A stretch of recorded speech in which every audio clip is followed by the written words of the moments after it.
Obrigado pela questão que é pertinente. Eu acho que numa primeira fase, para podermos entender essa questão relacionada com a Páscoa, é importante olhar para o retrovisor. Quando digo olhar para o retrovisor, é fazer uma retrospecção que nos leva para o Velho Testamento. E é especificamente o livro do Êxodo, o Êxodo capítulo do número 12. Para uma melhor compreensão do contexto, é necessário que se estude a partir do versículo do número 1 até o versículo do número 30. E a Páscoa, ela foi instituída pelo Moisés, profeta, na orientação divina.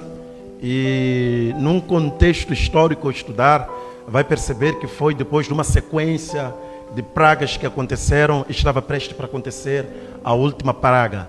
E essa última praga, neste caso, conforme a Bíblia fala, seria a morte dos primogênitos. E dizer que o significado em si de Páscoa em inglês é Passover, que é passar por cima.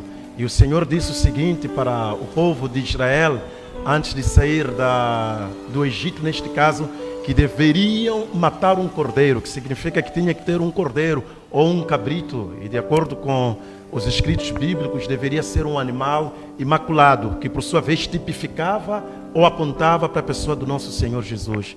E aí a Bíblia fala que deveriam colocar o sangue ou aspargir o sangue nas umbrais ou nas vigas das portas, aonde quando o anjo da morte passar por esta casa, não haveria chacina. Justamente porque o Senhor queria libertar o povo da opressão do faraó, por causa de um determinado período. De acordo com o contexto histórico, vai nos falar de um período aproximadamente de 400 a 430 anos que eles estiveram sob a opressão de Faraó. E aí Moisés, quando é levantado, é com uma determinada missão. E qual era a missão? De libertar o povo, para que o povo possa adorar a Deus Todo-Poderoso. Numa primeira fase deveria ser no deserto e a posterior seria em Canaã. Pelo que olhamos de uma forma específica, a Páscoa é instituída numa primeira fase no livro de Êxodo, capítulo do número 12, a partir do versículo 1 até o versículo 30, e que significa passar por cima e que por sua vez tipificava ou apontava a pessoa do nosso Senhor Jesus. A segunda questão, por que algumas igrejas não celebram, é importante entender o seguinte, que a Páscoa, ela tem o seu clímax, ou por outra, culmina na pessoa do nosso Senhor Jesus, fazendo uma ponte de ligação com os escritos do apóstolo Paulo, na primeira carta aos Coríntios, capítulo do número 5, a partir do versículo do número 7 até o versículo do número 8, ele vai dizer algo interessante, que Cristo é a nossa Páscoa. E aí, se Cristo é a nossa Páscoa, hoje nós, como crentes em Cristo Jesus, não celebramos a Páscoa, mas pelo contrário, lembramos a pessoa do nosso Senhor Jesus, porque nele teve o seu verdadeiro significado. E acredito que um pouco mais à frente nós iremos falar desse significado e qual é o impacto que isso possa causar na minha e na vida de internautas ou telespectador do painel 1 e o painel 2. Salientar o seguinte, de uma forma concreta e específica, porque que a testemunha de Jeová não celebra a Páscoa? De acordo com alguns históricos, ou a exposição que é feita por eles é que por um determinado momento essa festa ela acabou perdendo o seu próprio significado. No entanto, é importante entender que ao longo da história da igreja, a Páscoa ela foi deturpada, mas é importante de todas as vezes que a celebração judaica, porque essa celebração é feita pelos judeus, olhemos para a palavra de Deus, façamos uma correlação, o que de fato isso significa na nossa vida e o porquê que é celebrada a Páscoa. E na verdade, quem é a verdadeira Páscoa? A quem eu devo celebrar? E para terminar, Cristo Jesus, a nossa Páscoa. Olhando para a diferença existente entre o judaísmo e o cristianismo, é importante entender, por exemplo, que o judaísmo ele está embasado muito na lei mosaica, enquanto que o cristianismo ele nasce dentro do judaísmo e que tem o principal personagem a pessoa do nosso Senhor Jesus. Pelo que quando nós olhamos para o judaísmo que não acredita na pessoa do nosso Senhor Jesus, ainda continua celebrando a Páscoa nos moldes do Êxodo, capítulo do número 12, do versículo 1 até o versículo do número 30. Enquanto que o cristianismo entende o seguinte, que a Páscoa, ou o verdadeiro significado da Páscoa, cumpre-se na pessoa do nosso Senhor Jesus. Pelo que o cristianismo hoje não celebra mais a Páscoa, pelo contrário, lembra da morte e da ressurreição do nosso Senhor Jesus. E agora o cristianismo que celebra, segundo a ordenança da pessoa do nosso Senhor Jesus, é a Santa Ceia do Senhor, onde o Senhor disse: façam isso todas as vezes que comerdes e beberdes, é memória de mim, porque assim anunciais a morte do Senhor até que Ele venha. Há um facto importante que você vai observar no seio das igrejas evangélicas que tem um entendimento um pouco aprofundado. Não olha para a perspectiva da Páscoa, que é matar os cordeiros, mas olham para o cordeiro crucificado na cruz do Calvário, por amor a mim, por amor à humanidade. Isto é, falamos da morte vicária ou de substituição, aonde Cristo ele mora em nosso lugar. Nós celebramos a morte e a ressurreição. Salientar algo, meu caro amigo telespectador, que Cristo não morreu ontem. Cristo morreu quase há 2.000 anos atrás. Ele ressuscitou dentre os mortos e hoje Ele está sentado à destra do Pai, intercede por nós. E o que cabe a nós como igreja evangélica é aguardar a segunda vinda, que é iminente, que vai se dar a qualquer momento. Estamos expectantes, porque iremos nos encontrar com o Senhor, conforme a Bíblia fala nos ares, e para sempre estaremos com Ele. Na verdade pontual. É de extrema importância, principalmente quando a gente traz alguns conceitos. Falo especificamente de um dos nossos colegas que está aqui no painel, que traga as fontes. Ou porque na base das fontes nós vamos fazer uma análise exaustiva, referente neste caso ao tema da Páscoa. E queria salientar algo que é de extrema importância, porque a Páscoa, de princípio, conforme a Bíblia fala, deveria haver morte de um cordeiro, um animal. Para quem lê, que entenda, ao nível da Bíblia, ou o Velho Testamento, especificamente o livro de Êxodo e o Levítico, fala muito sobre sacrifícios, assim como também cerimônias. E é importante que a gente entenda o seguinte, que os sacrifícios, quando foram instituídos por Deus, apontavam para a pessoa do nosso Senhor Jesus. De acordo com a Bíblia, ela deixa bem clara para nós que o Velho Testamento, muitas das vezes, ele serve como sombra. E quando nós olhamos para o Novo Testamento, é a realidade, ou seja, é a concretização daquilo que é sombra. Daí que quando Deus ele institui a Páscoa, atendendo e considerando a promessa que o Senhor já tinha dado lá no livro de Gênesis, capítulo do número 3, a partir do versículo 15, que é referente ao derramamento do sangue e a um cordeiro que foi morto, e ao mesmo tempo Moisés, ele disse o seguinte: olha, deve ser um cordeiro ou um cabrito imaculado. E na carta aos Hebreus, o escritor da carta aos Hebreus é enfático quando ele apresenta Cristo como o cordeiro imaculado, o cordeiro sem mancha. Ademais, podemos correlacionar com a fala do próprio João Batista, quando ele viu Cristo Jesus, ele disse: este é o cordeiro de Deus que tira o pecado do mundo. Não é por acaso que Cristo ele é crucificado no período da Páscoa. A história conta dizendo o seguinte, que nesse período matava-se 1/4 de 1 milhão de cordeiros, o que significa que os sacerdotes que exerciam uma função que era, neste caso, aspergir o sangue, eles tinham muito trabalho naquela altura. Quando você for a ler e entender com maior profundidade a profeta Clésio, você vai entender que naquela altura até o sacerdote Caifás, ele que profetizou a morte da pessoa do nosso Senhor Jesus. E justamente acontece na época da Páscoa para que se concretize, e ou por outra, para que haja o cumprimento daquilo que foi falado pelo profeta Moisés. Daí que quando nós olhamos, por exemplo, para a ceia do Senhor, é um divisor das águas. Por que eu considero ele divisor das águas? É que ele vai extinguir a Páscoa e vai instituir uma nova ordenança. E qual é essa nova ordenança? É a ceia do Senhor. Daí que a igreja ela não celebra a Páscoa. Exatamente.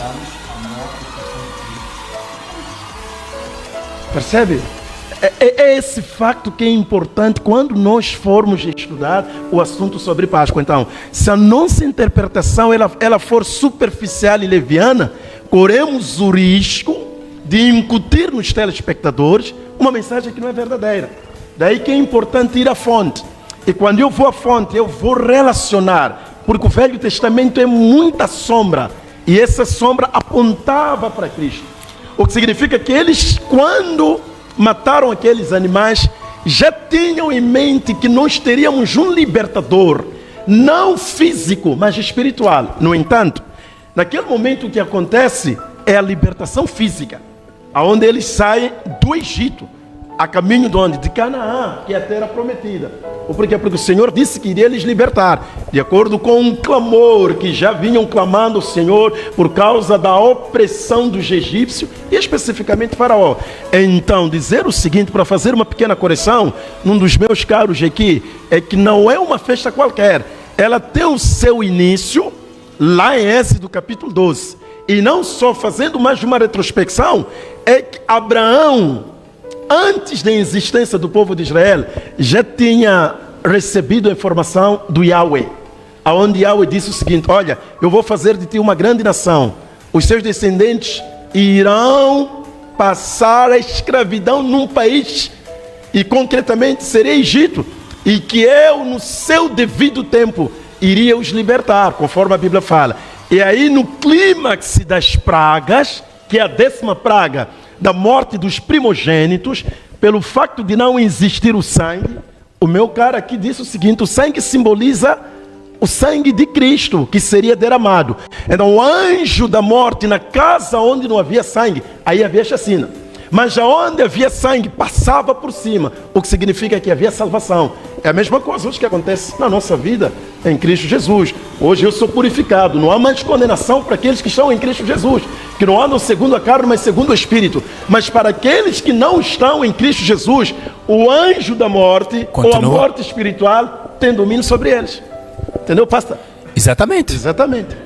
O Mapuani está muito... Quero respeitar o seu posicionamento, o seu pensamento e a leitura que você fez e a sua própria fonte.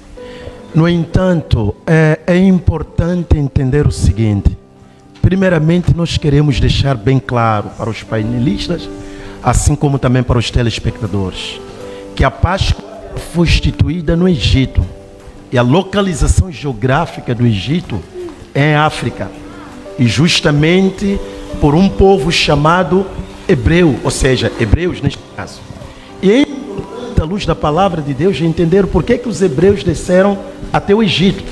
De acordo com o relato bíblico, José foi governador lá, e a Bíblia ela conta para nós que houve um tempo de muita fome, em que Jacó mandou os seus filhos descerem para o Egito à procura da comida, e aonde que por sua vez reconheceram o irmão que o venderam, e ele por sua vez chamou seu pai juntamente com os seus próprios irmãos.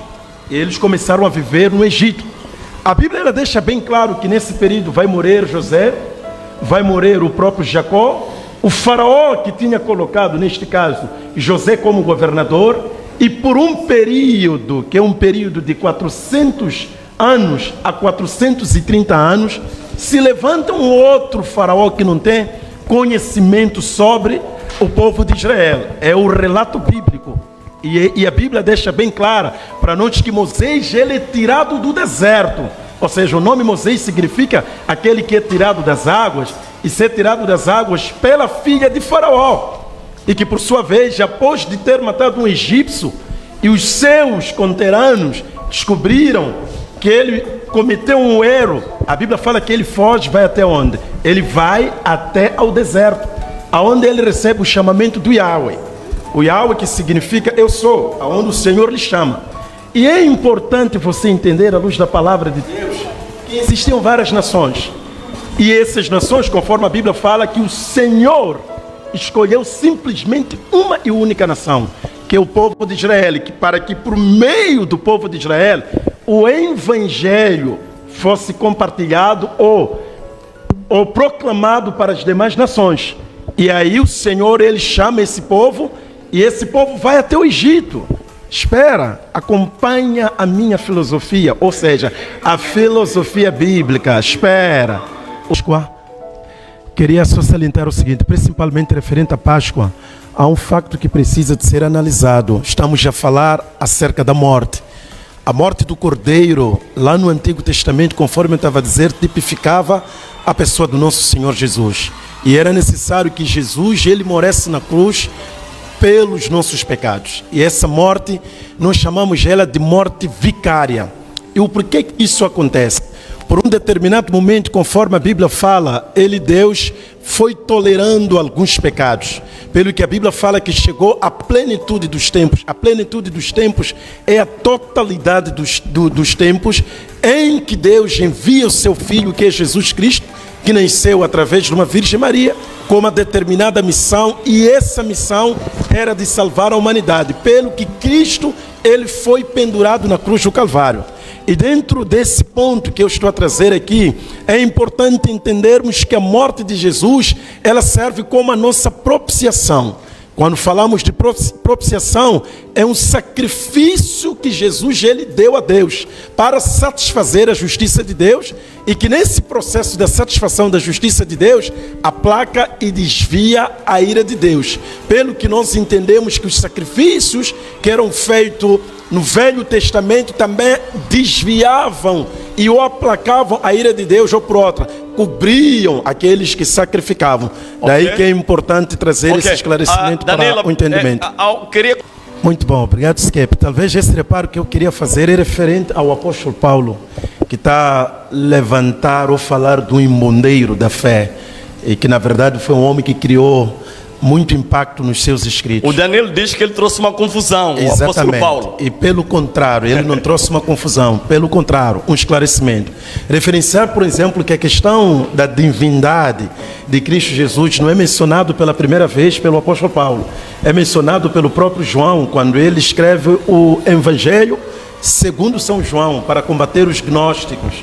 Pelo que no Evangelho segundo São João, a Bíblia ele deixa bem claro no versículo 1, no princípio era o verbo estava com Deus, o verbo era Deus, é a divindade. 14, o verbo se fez carne e habitou no nosso meio, vimos a sua glória como a glória do unigênito do Pai, cheio de graça e de verdade. E o apóstolo Paulo vem para consubstanciar o ensino dos apóstolos. Então quero trazer esse reparo, e hoje, graças aos ensinos do apóstolo Paulo, que a igreja ela está firmada. Por isso a igreja evangélica ela é apostólica e profética. Voltando para o assunto que foi mencionado pelo Skep. A pergunta assim, Êxodo, capítulo do número 14, porque tudo começa ali. E para aquele que lê, que entenda. Para quem não lê, pastor, para quem não vai entender concretamente, ou mas seja, através do debate vai aprender. Exatamente, através desse debate vai aprender. A Bíblia deixa bem clara para nós o seguinte, que o cordeiro ou o cabrito que será imolado, a carne ela não deveria ser cozida, ela deveria ser assada e comida com ervas amargas. E a Bíblia também deixa bem clara para nós o seguinte, que o pão deveria ser sem fermento. Fermento é um ingrediente que é adicionado na massa para que ganhe, vamos supor, uma fofura e ou, digamos assim, que a massa ela cresce. E o fermento, conforme a Bíblia fala, ela traz uma ideia de algo corruptível, de algo que é um engano ou um erro. E esse pão é o que deveria comer na época da Páscoa. E olhando, por exemplo, para o período em que Cristo ele foi crucificado, ou seja, a traição da pessoa do nosso Senhor Jesus, entendemos que houve o pão asmos, conforme a Bíblia fala, ou sem fermento, e que isso tinha também uma outra simbologia. A Bíblia está cheia de simbologias e que concretizam-se na pessoa do nosso Senhor Jesus. Então, respondendo a sua questão, a igreja cristã deve comer carne? Deve. A igreja cristã deve comer pão? Deve. O porquê? Porque comendo o pão não está a comer o corpo de Cristo. Jesus ele disse que o pão simboliza o corpo dele. A carne, que muitas das vezes é referenciada como se estivéssemos a comer a carne de Cristo, não constitui verdade.